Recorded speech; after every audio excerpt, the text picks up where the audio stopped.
Okay, all we're doing here is I'm giving you a finger exercise and pick exercise for left and right hand, both. For your left hand, especially for soloing, you want to get used to moving your fingers around. So a good way to do it, let's start, and a lot of people like to start down here, but it's more difficult, I think, to solo down here. So let's move up, let's go to like maybe the 7th fret here, okay? And what you can do is you start on the 7th fret. Each finger will have its own box here, its own fret, and we're just going to go one finger at a time.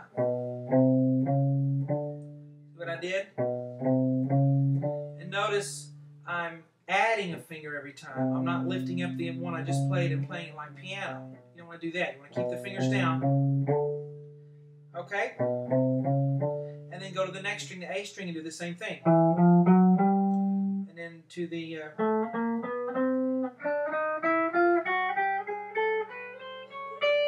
yeah, it doesn't sound like anything, but it's a really good exercise.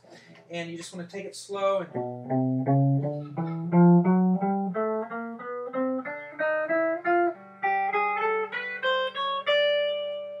Alright, and then you want to come down, so have all your fingers down, and then lift, lift, lift, and put all of them down, and then lift, lift, lift, all of them down. Okay, so go up and down with that, and then you go down a fret, go to fret 6. You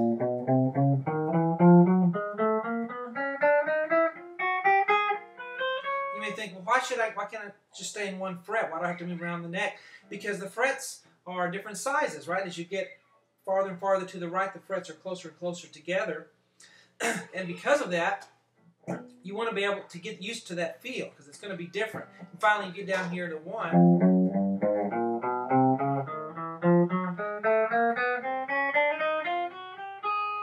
Okay, and then come down, like you did the other one.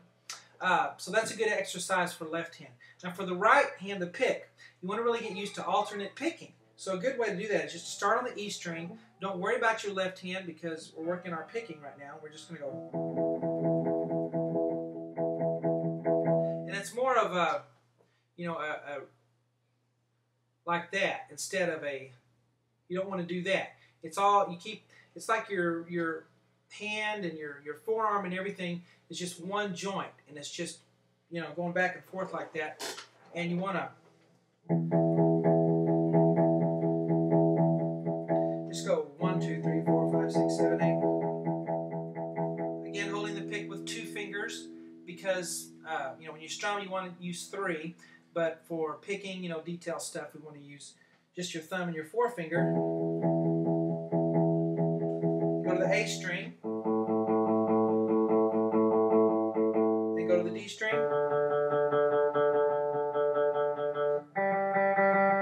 and so forth for all the strings. Da, da, da, da, da, da, da, da. 1, 2, 3, 4, 5, and again, make sure you're not doing this with your wrist. That's just your whole forearm there, going back and forth. Then something else you can do is to skip from string to string.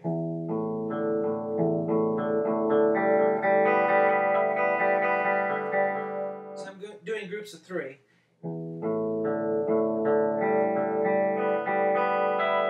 Come back down.